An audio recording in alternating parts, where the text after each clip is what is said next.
CM Revanth రెడ్డిపై సంచలన ఆరోపణలు చేశారు మాజీ మంత్రి జీవన్ రెడ్డి. ధాన్యం కొనుగోలులో క్వింటాల్కు 250 రూపాయల చొప్పున రైతులు నష్టపోయారని, దీంతో సీఎం 2000 కోట్ల రూపాయల దోపిడీ చేశారని ఆరోపించారు. చొప్పదండి ఎమ్మెల్యే ధాన్యాన్ని తరలించేందుకు లారీలకి తిరగడం కాదని, ధర్మకాంట తూకం ప్రకారమే రైతులకి చెల్లింపులు చేయాలని డిమాండ్ చేశారు. కరీంనగర్ జిల్లా గంగాధర మండలం బూరుగుపల్లిలో మాజీ ఎమ్మెల్యే సుంకె రవిశంకర్ ఆధ్వర్యంలో బీఆర్ఎస్ పార్టీ సభ్యత్వ నమోదు ఎస్ఆర్ఐలపై నియోజకవర్గ స్థాయి సన్నాహక సమావేశం నిర్వహించారు. ఈ కార్యక్రమానికి ముఖ్య అతిథులుగా ఎమ్మెల్సీ ఎల్ రమణ, మాజీ మంత్రి జీవన్ రెడ్డి, బీఆర్ఎస్ ఇన్ఛార్జ్ భూపతి రెడ్డి హాజరయ్యారు. ఈ సందర్భంగా జీవన్ రెడ్డి కాంగ్రెస్ ప్రభుత్వంపై పలు విమర్శలు చేశారు. ట్రక్ షీట్తో సంబంధం లేకుండా ధర్మకాంట తూకం ప్రకారమే రైతులకి డబ్బులు చెల్లించాలన్నారు. మిల్లులో వేసిన తూకాన్ని లెక్కలోకి తీసుకుంటే రైతులు నష్టపోవాల్సి వస్తుందని చెప్పారు. అనంతరం మాజీ ఎమ్మెల్యే సుంకె రవిశంకర్ మాట్లాడుతూ తన పదవి కాలంలో 68 మంది వలస కార్మికులు దుబాయ్లో మృతి చెందారని గుర్తు చేశారు. బాధిత కుటుంబాలకు ఒక్కొక్కరికి 44 లక్షల నష్టపరిహారంతో పాటు త్వరితగతిన మృతదేహాలని ఇండియాకి తరలించేందుకు చర్యలు తీసుకున్నారని గుర్తు చేశారు. ఈ విషయాన్ని తానెప్పుడూ చెప్పుకోలేదు అన్నారు. స్థానిక ఎమ్మెల్యే తరహాలో పనిచేసిన ప్రచారం చేసుకోవడం తనకు రాదని స్పష్టం చేశారు. ఈ కార్యక్రమంలో నియోజకవర్గంలోని 6 మండలాలకు చెందిన బీఆర్ఎస్ నాయకులు, కార్యకర్తలు పాల్గొన్నారు.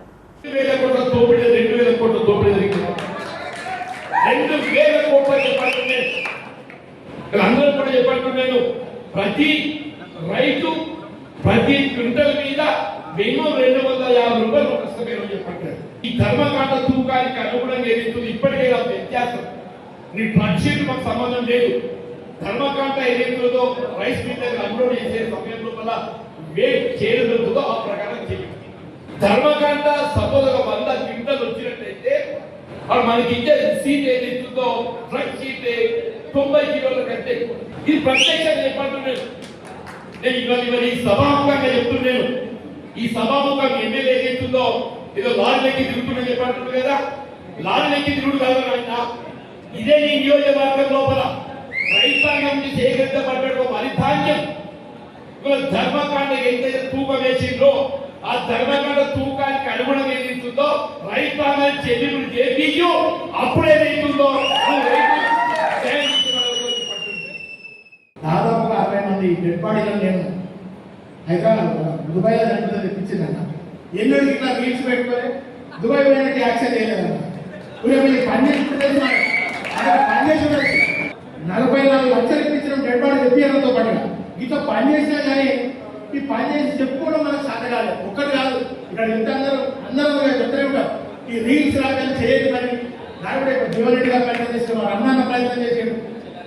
అచ్చే లారీ లెక్క ఆ లారీల వల్ల వసూలు తీసుకోకపోవడం ఘోరంగా. మరి ఇంకా వడ్డీలే మన నియోజకవర్గంలో వడ్డీలే ఉన్నాయి. ఇవాళ కూడా నేను పేపర్లో చూసిన 1000 కోట్ల స్కామ్ జరుగుతుంది. ఒక క్వింటాల్ మీద 10 కిలోలు కట్టేది.